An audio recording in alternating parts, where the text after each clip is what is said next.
mau nanya dulu kali ya. Yakin nggak sih kalau kita semua di sini tuh anak-anaknya Tuhan? Yakin kan kalau kita itu udah kepilih jadi anak-anaknya Tuhan? Jadi harusnya setiap kita kalau udah sadar kalau kita itu adalah anak-anaknya Tuhan, harusnya kita udah nggak biasa-biasa lagi dong. Iya dong, ya Tuhan udah mati untuk kita loh di kayu salib. Itu sesuatu yang wow banget kan pasti, kayak itu sesuatu hal yang nggak mudah gitu. Jadi seharusnya kita yang udah ngerasa kalau kita ini anak-anaknya Tuhan, kita udah sadar kita anak-anaknya Tuhan, harusnya udah nggak ada lagi kita melakukan hal-hal yang biasa-biasa aja. Harusnya anak-anaknya Tuhan tuh melakukan hal yang udah luar biasa gitu. Ya iya kan, kita udah dikasih karunia sama Tuhan, udah dikasih hikmat, udah dikasih talenta sama Tuhan. Harusnya kita udah bisa lakukan yang luar biasa gitu untuk pergaulan kita. Mungkin kita pas dengar kayak gitu kita mikir, aduh kayaknya susah deh, kayaknya susah gua buat melakukan itu. Dengan hal kecil aja aku mau bilang kalian juga udah bisa melakukan. Seperti mungkin kalian gak bisa, udah gak ngomong kasar lagi, kalian udah gak ngelakuin hal yang semena-mena di tengah-tengah pergaulan kalian. Itu berarti ya kalian udah mau melakukan hal yang luar biasa gitu. Karena aku yakin untuk gak melakukan hal itu pasti kayak gue takut nanti gue jadi dijauhin, gue udah gak keren lagi kalau gue gak ngelakuin itu. Tapi beda, kita udah menjadi anak-anaknya Tuhan, kita udah ngerasa kita anak-anaknya Tuhan, maka kita ngerti supaya kita gak melakukan itu lagi. Jadi aku mau bilang, kita sebagai anak-anaknya Tuhan yang udah sadar kalau kita udah dipilih, harusnya kita udah gak biasa-biasa lagi. Terus aku mau bilang juga kalau kita di sini anak-anaknya Tuhan yang udah sadar kita dipilih, harusnya kita nggak diem-diem aja dengan setiap talenta, potensi, karunia yang Tuhan udah berikan. Jadi kita bukan lagi diam-diam aja, bukan lagi jiwa-jiwa yang hanya duduk manasin bangku di gereja, tapi kita menjadi anak-anak Tuhan yang bisa ngejangkau teman-teman kita. Kayak tadi Jason juga udah bilang kan, kita harus menjadi anak-anak Tuhan yang bisa menjala manusia gitu. Tapi kembali lagi ya, kita harus dipersiapkan lagi sama Tuhan. Tadi Jason juga udah bilang tentang dekapan Bapa.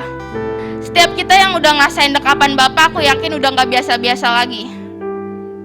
Jadi untuk teman-teman di sini, yuk kita coba untuk menjangkau teman-teman kita. Dimulai dari, nggak usah jauh-jauh, dimulai dari mungkin teman-teman terdekat kita. Mungkin itu menurut aku untuk ngejangkau teman-teman yang terdekat malah itu yang paling susah. Padahal dia di dekat kita, tapi pasti ada aja kayak pasti kalau gue ngomongin tentang rohani dia nggak bakal denger. Udah pernah dimulai belum? Itu pertanyaannya. Jadi bukan seharusnya kita itu kalau udah sayang harusnya bisa melakukan apa aja gitu. Kita harusnya bisa berkorban kan. Ya kembali lagi, kalau kita udah sayang sama Tuhan, harusnya kita udah bisa berkorban kan. Jadi harus dipertanyakan tuh kalau misalnya teman-teman kayak ngelakuin ini aja kayak aduh banyak mikir gitu. Padahal kalian itu udah anak-anak Tuhan dan udah dipilih. Karena aku yakin untuk setiap teman-teman yang duduk di sini itu kita semua udah dipilih sama Tuhan. Jadi aku yakin untuk setiap karunia, untuk setiap kuasa yang Tuhan udah berikan, itu gak akan menjadi sia-sia untuk setiap kita. Jadi yuk guys, kembangkan itu. Jangan dikip di kita-kita aja. Jangan menjadi kuasa yang ngomong belaka, tapi kita juga bisa mencerminkan itu untuk sekitar kita gitu. Jadi aku mau bilang lagi, jangan terbiasa diam terus mati. Karena roh kita kembali lagi bukan biasa-biasa aja. Roh kita punya kuasa guys. Jadi jangan lagi terdiam lalu mati, terus jadinya percuma. Padahal kalian itu anak-anak Tuhan yang udah dipilih kembali lagi. Jadi terus jangan ngerasa udah biasa sama Tuhan. Kayak udahlah, orang kan gue udah ke gereja. nggak cukup sampai di situ aja. Tuhan bilang kan kalau kita harus menjala manusia, kita harus menjangkau teman-teman kita harus menjangkau keluarga kita, menjangkau mungkin pacar kita yang mungkin masih jauh sama Tuhan. Jadi bukan lagi kita anak-anak Tuhan tapi masih setengah-setengah, masih ngelakuin kedagingan kita, masih oke, gue udah ke gereja tapi pulang gue masih ngomong kasar, gue masih nongkrong tapi gak jadi dampak, tapi malah ketarik sama tongkrongannya. Jadi untuk teman-teman, ayo coba sadarin kalau kita tuh anak-anaknya Tuhan loh. Kita udah ngerasain dekapan Bapa yang segitu luar biasanya, masa gak dipakai untuk teman-teman kita bisa ngerasain itu? Aku yakin kita semua itu rindu kan kalau teman-teman kita, keluarga kita, setiap orang-orang yang kita sayangi bisa dijangkau sama Tuhan juga kan. Jadi you guys berkorban untuk sekeliling kalian. Mungkin kembali lagi Jason tadi udah bilang mungkin itu gak mudah untuk save my generation, tapi kembali lagi untuk kalian bisa memberikan satu langkah, itu pasti mempermudah langkah-langkah kalian selanjutnya. Tuhan pasti tuntun kalian kemanapun kalian harus pergi, karena kalian anak-anaknya. Setiap bapak pasti nggak mungkin ngebiarin anaknya jalan sendiri kan. Jadi aku yakin setiap kita anak-anaknya udah mau dituntun sama Tuhan satu persatu langkah kita. Terus aku mau bilang lagi, setiap kita kan tadi aku udah bilang kita punya setiap kuasa. Jadi jangan ngerasa kalau apa yang kita bilang itu omong kosong. Setiap kita itu punya power gitu daripada Tuhan. Jadi untuk kita melakukan sesuatu jangan biasa-biasa aja, kayak misalnya kita pelayanan di gereja. Ya udah, gue sekedar pelayanan, gue sekedar melakukan tugas gue, job gue. Kembali lagi, kalian di sini itu juga untuk Tuhan gitu. Jadi harusnya kalian punya powernya Tuhan untuk melayani juga, bukan sekedar di divisi lu, tapi harus juga ngejangkau untuk teman-teman yang hadir gitu. Jadi kembali lagi, jangan ada jiwa-jiwa yang kosong yang datang ke Tuhan tanpa pengharapan. Aku yakin di setiap kita pasti mempunyai pengharapan itu, tapi harus dipertanyakan pengharapan itu ditaruhnya di mana? Di Tuhan atau di manusia? Padahal aku mau bilang di sini kalau pengharapan yang kita taruh di Tuhan itu nggak sia-sia loh. Itu akan berbuah, menghasilkan sesuatu. Kalau menurut aku, kalau kita taruh pengharapan itu di manusia, yang ada kekecewaan yang timbul. Jadi untuk teman-teman ya coba dipikir lagi, kalau taruh pengharapan, yuk taruh pengharapan itu di Tuhan. Karena aku yakin itu bukan kesia-siaan. Terus aku mau bilang lagi, kalau misalnya kembali lagi tadi kita mengenai jangkau jiwa-jiwa. Tentang aku ambil dari Markus 2 mengenai orang lumpuh yang bisa jalan lagi disembuhkan. Itu orang lumpuh itu kan dibilang di situ dibawa sama 4 temannya. Nah, yang dicerita itu yang membuat aku menarik itu ada iman dari 4 temannya itu di situ.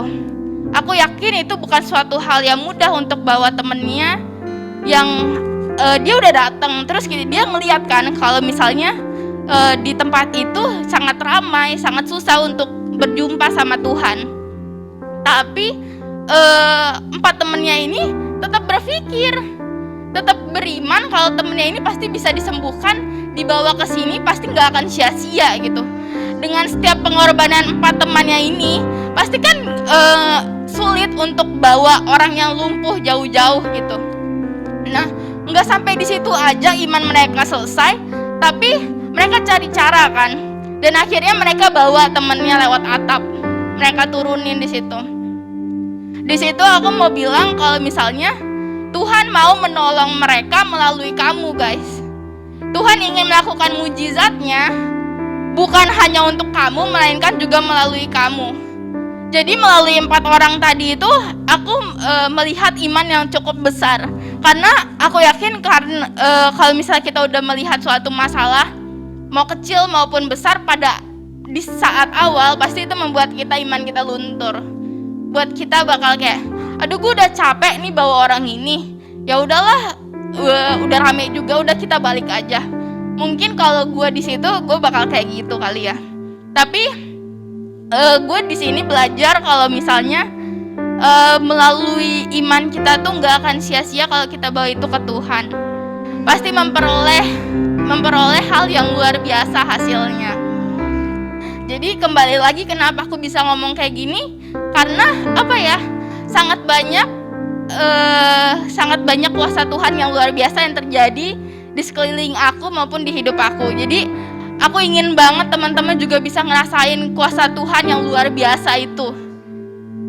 Karena aku yakin kuasa Tuhan gak berhenti cuma di aku, gak berhenti cuma di teman-teman yang pelayanan di sini, tapi untuk teman-teman yang hadir, jemaat hadir di sini yang maupun di Zoom, itu juga bisa merasakan kuasa Tuhan. Jadi kembali lagi aku mau bilang, mujizat Tuhan tuh bukan hanya untuk kamu, tapi bisa juga dipakai melalui kamu juga. Kamu juga bisa menghasilkan mujizat daripada Tuhan.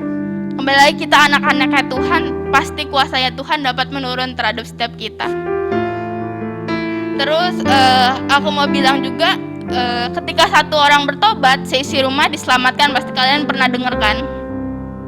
Tapi aku mau bilang di sini, bukan berarti ketika kita percaya sama Tuhan, terus keluarga kita masih menyembah hal-hal yang lain, saat mereka meninggal mereka langsung masuk surga. Bukan begitu, tapi artinya ketika kita bertobat, kita sungguh-sungguh, kita udah ngerasain dekapan Bapa, kita udah mempunyai karunia dan kuasa daripada Tuhan, kita tuh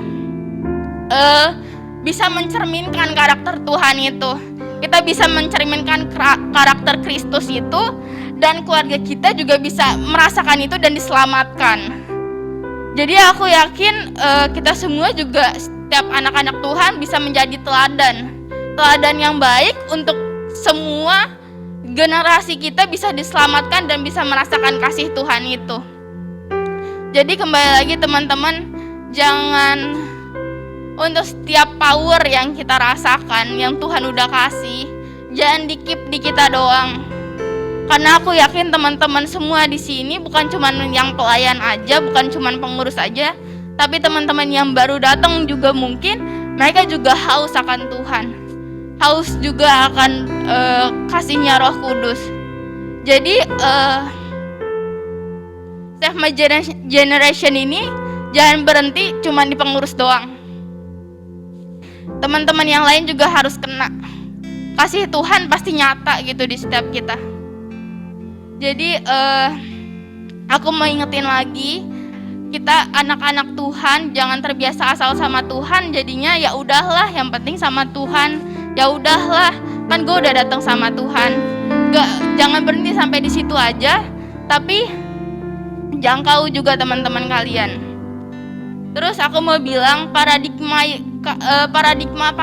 yang lama, kayak mereka ke gereja cuman biasa-biasa aja, nggak ada tujuan yang penting, itu harus dipatahkan sekarang. Kita harus ganti menjadi paradigma yang baru, yang ke gereja tapi punya tujuan kasih Tuhan itu nyata, dan kita kekuatan kasih Tuhan diperbarui terus setiap harinya. Jadi jangan terbiasa terdiam aja, padahal harusnya setiap kita punya power roh dari Tuhan yang luar biasa. Jangan terbiasa dalam kedagingan kita, jangan semakin terlarut, tapi semakin jatuh di dalam kasihnya Tuhan. Kasih Tuhan itu luar biasa loh, kasih Tuhan itu penuh damai sejahtera. Kalian bakal dipuasin sama kasihnya Tuhan. Jadi teman-teman, aku mau bilang juga, setiap karunia yang kau punya, yang Tuhan udah berikan, jangan di-keep sampai kalian aja, tapi bawa juga ke generasi kalian, bawa juga ke setiap pergaulan kalian, bawa ke setiap teman-teman dan keluarga kalian. Aku yakin jika kalian sayang sama mereka, kalian akan melakukan segala supaya mereka diselamatkan. Jadi semua orang ingin dihargai, tapi kebanyakan orang tidak mau bayar harga, tapi maunya dapat penghargaan. Jadi kalau setiap kita ingin dihargai, kita juga harus bayar harga. Mungkin kembali lagi, mungkin gak mudah untuk kita melakukan jangkau jiwa-jiwa. Kayak gue introvert, gue gak bisa melakukan apa-apa, gue cuma bisa duduk diem. Guys, dengan power yang Tuhan udah berikan, aku yakin kalian bisa melakukan apa saja. Jika kalian mengandalkan Tuhan, kalian bisa berjalan. Jadi terus berdampak, terus jangkau jiwa-jiwa, jangan stop sampai kalian aja. Karena aku yakin final day di sini bukan terakhir, ini final day, tapi ini adalah sebuah awal untuk pergerakan setiap kita. Dan pergerakan ini tidak akan berhenti sampai di sini aja, tapi pergerakan ini juga bisa terus berjalan menjangkau jiwa-jiwa di kota manapun, di rumah-rumah, di daerah manapun, di negara manapun, kita akan dipakai Tuhan. Terima kasih teman-teman yang udah mau berjuang sampai saat ini, yang mungkin ada jatuh bangunnya, yang mungkin ditarik dengan segala godaan yang ada. Tapi aku yakin semua yang kau berikan kepada Tuhan tidak akan sia-sia akhirnya. Oke, mungkin segitu aja yang aku bisa berikan hari ini. Semoga semuanya teman-teman dapat diberkati dan kasih-Nya Tuhan tetap nyata di setiap kalian. Terima kasih teman-teman.